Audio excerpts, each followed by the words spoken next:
Que la paix soit sur vous, où que vous soyez et à quelques moments que vous m'entendiez.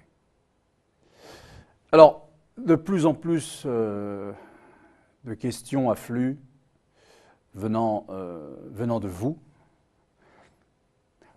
Ça me touche, je suis content de susciter cet intérêt auprès de vous. Et j'y vois aussi une marque de confiance. Et c'est ça qui me touche le plus, en réalité, je vous l'avoue. Parce que je traite avec vous de questions qui sont très sensibles, qui relèvent parfois de l'intime. Et qu'il y ait cet échange entre nous, d'abord je crois que c'est aujourd'hui plus que nécessaire. Alors on m'a demandé pourquoi ce livre, 19 thèmes sur la sexualité des musulmans. Pourquoi j'ai écrit ce livre, et avant lui, les musulmans et le sexe. Pourquoi 19 thèmes sur la sexualité des musulmans? En fait, j'ai envie de répondre, pourquoi ce livre n'a-t-il pas été écrit avant? C'est ça la vraie question. Pourquoi a-t-on laissé tout un pan de la population sans éducation sur cette question-là? Et parce que nous en voyons maintenant les tragiques résultats. Donc, pour répondre le plus simplement du monde à cette question, eh bien, pourquoi ce livre?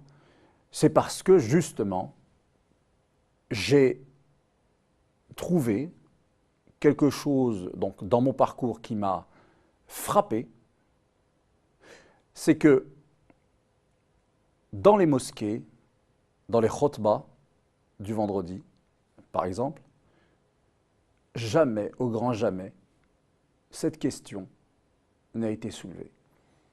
Jamais.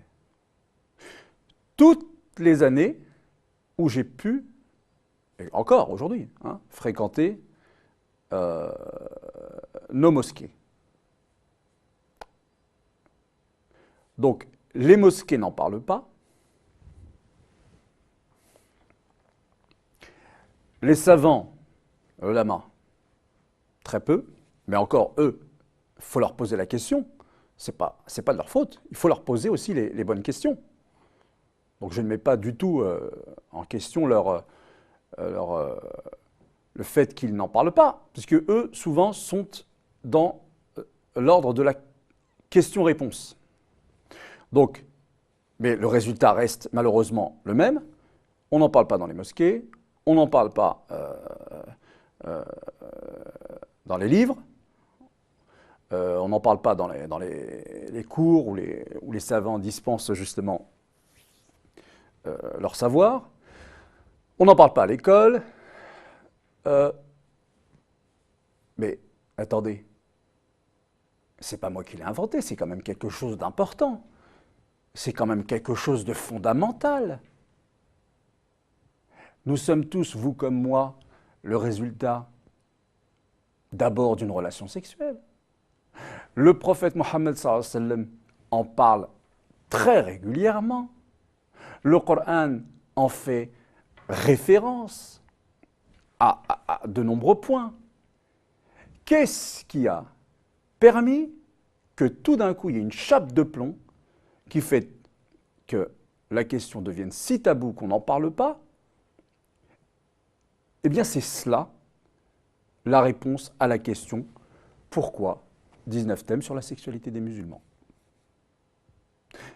Parce que si nous n'apportons pas, c'est ça l'enjeu, le vrai, si nous n'apportons pas, nous, une réflexion là-dessus, qu'est-ce à dire en réalité? Qu'est-ce qu'on propose en réalité par notre silence? Par notre silence, qu'est-ce qu'on dit? On dit qu'en fait, ni Dieu, ni son messager n'en ont parlé.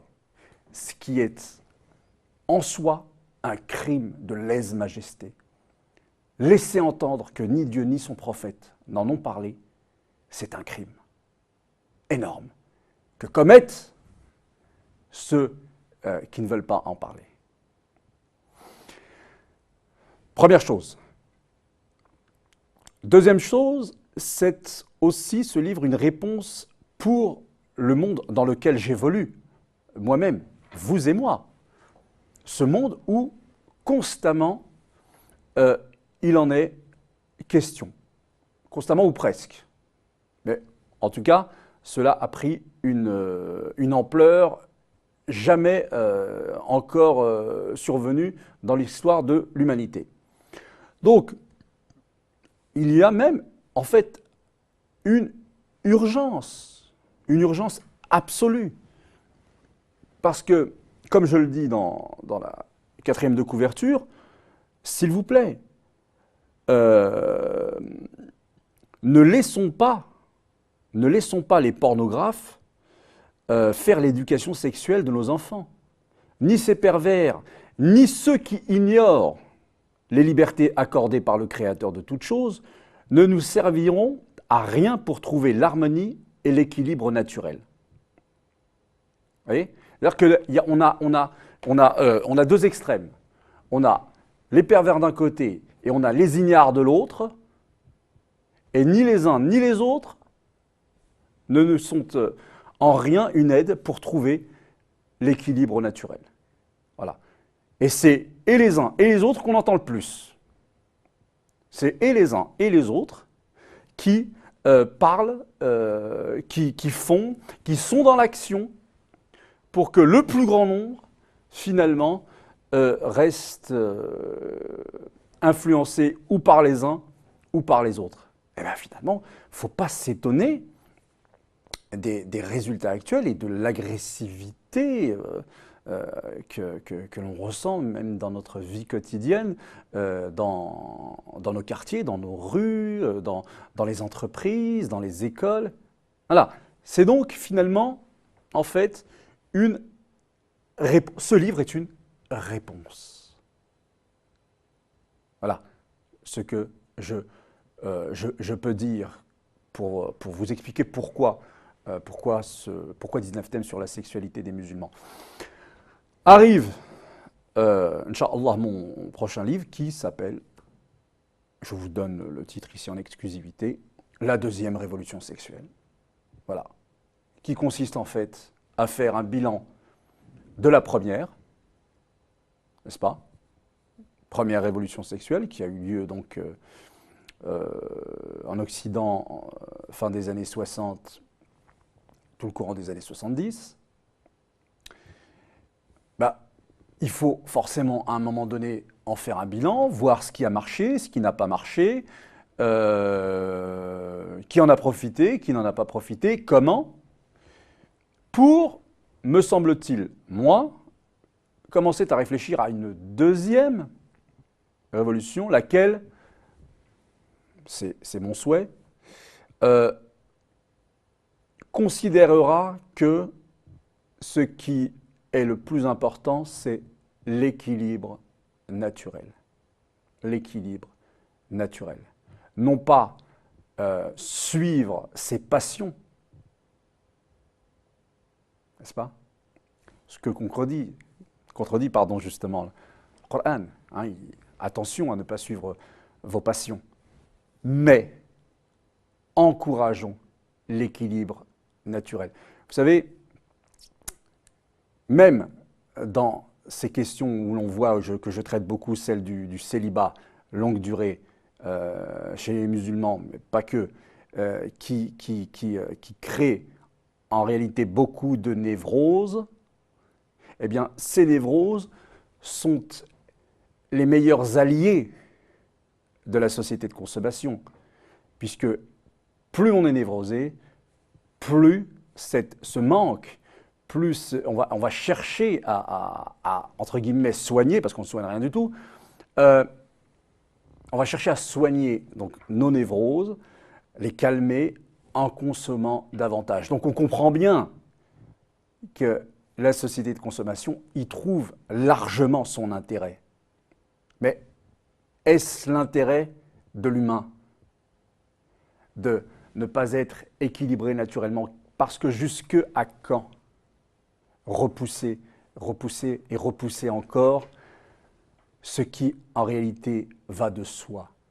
Nous avons besoin d'une sexualité équilibrée, comme elle est prônée dans le Coran et dans la Sunna, comme nous avons besoin de boire de l'eau saine, comme nous avons besoin de manger des aliments sains. Voilà ce à quoi appellera, Inch'Allah, mon prochain livre, La deuxième révolution sexuelle. Voilà, si je pouvais en ces quelques mots répondre à cette question. Donc pourquoi je remonte à la caméra 19 thèmes sur la sexualité des musulmans. Merci à vous. À bientôt. Wassalamu alaikum wa rahmatullahi ta'ala wa barakatuh.